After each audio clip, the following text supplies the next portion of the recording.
प्रिय बच्चों, नमस्कार।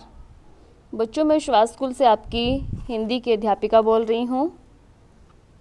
बच्चों, आशा करती हूँ आप स्वस्थ व कुशल होंगे और आपको भेजा गया प्रतिदिन का कार्य आप कर रहे होंगे। बच्चों, हमने भारत की खोज पुस्तक में पाठ 3 शुरू कर रखा है, जिसमें हम आगे अशोक के बारे में पढ़ेंगे। 273 ईस्वी पूर्व में अशोक इस महान साम्राज्य का उत्तराधिकारी हुआ। इससे पहले वह पश्चिम उत्तर प्रदेश का शासक रह चुका था, जिसकी राजधानी विश्वविद्यालय की नगरी तक्षशिला थी। उस समय साम्राज्य के भीतर भारत का बहुत बड़ा भाग आ गया था और उसका विस्तार मध्य एशिया तक हो चुका था। केवल दक्षिण पूर्व और दक्षिण का एक भाग उसके अधिकार क्षेत्र में नहीं आ पाए थे। संपूर्ण भारत को एक शासन व्यवस्था के मातहत इकट्ठा करने के पुराने सपने ने अशोक को प्रेरित किया और उसने तत्काल पूर्वी तट के कलिंग प्रदेश को जीतने की ठान ली। कलिंग के लोगों के बहादुरी से मुकाबला करने के बावजूद अशोक की सेना जीत गई। इस युद्ध में भयंकर कत्लेआम हुआ। जब इस बात की खबर अशोक को मिली तो उसे बहुत पछतावा हुआ और युद्ध से विरक्ति हो गई। बुद्ध की शिक्षा के प्रभाव से उसका मन दूसरे क्षेत्रों में विजय हासिल करके और साहसिक काम करने की ओर घूम गया। अशोक के विचारों और कर्मों के बारे में हमें फरमानों से जानकारी मिलती है, जो उसने जारी किए और जो पत्थर और धातु पर खोदे गए। ये फरमान पूरे भारत में फैले हैं और अब भी मिलते हैं। कलिंग को साम्राज्य में मिलाए जाने के ठीक बाद ही महामहिम सम्राट ने धर्म के नियमों का उत्साहपूर्वक पालन, उन नियमों के प्रति प्रेम और उसको अंगीकार करना आरंभ कर दिया। किसको? धर्म को। उनके एक फरमान में कहा गया है कि अशोक अब आगे किसी प्रकार की हत्या या बंदी बनाए जाने को सहन नहीं करेगा।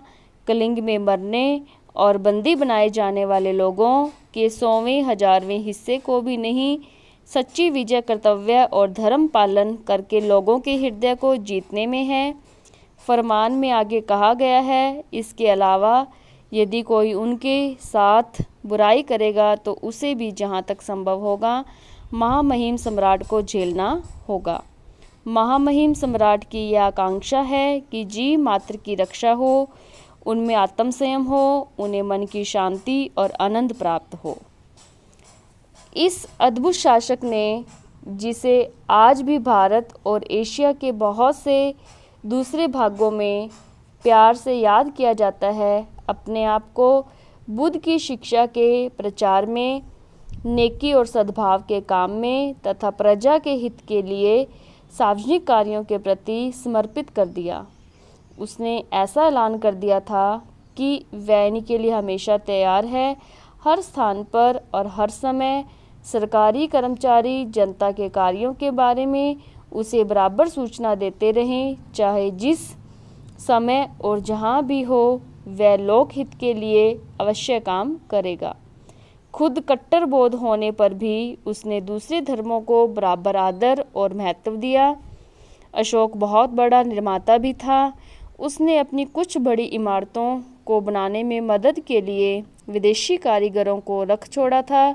यह नतीजा एक जगह इकट्ठे बने स्तंभों के डिजाइन से निकाला गया है, जो परसिपोलिस की याद दिलाते हैं। लेकिन इस शुरू की मूर्ति कला और दूसरे अवशेषों में भी भारतीय कला परंपरा की विशेषताएं दिखाई पड़ती हैं। 41 साल तक अनवरत शासन करने के बाद ईस्वी पूर्व 232 में अशोक की मृत्यु हो गई। H.G. वेल्स ने अपनी आउटलाइन ऑफ हिस्ट्री में उसके बारे में लिखा है कि बादशाहों के दसियों हजार नामों में, जिनसे इतिहास के पृष्ठ भरे हैं, जिनमें बड़े बड़े राजे, महाराजे, शहंशाह और नामी गिरामी शासक शामिल हैं, अशोक का नाम अकेला सितारे की तरह चमक रहा है, वोल्गा से जापान तक आज भी उसका नाम आदर से लिया जाता है। तो बच्चों, पाठ आपके 3 का पठन पूरा हो गया है। ठीक है, जिन बच्चों ने पहले इस पाठ का कार्य पूरा नहीं किया है, अब वो सभी बच्चे अपने इस कार्य को पूरा कर लेंगे। जितने भी इसके मैंने प्रश्न उत्तर करवाए हैं वो सबके अपनी फेयर नोटबुक में राइट भी होने चाहिए और लर्न भी होने चाहिए। धन्यवाद।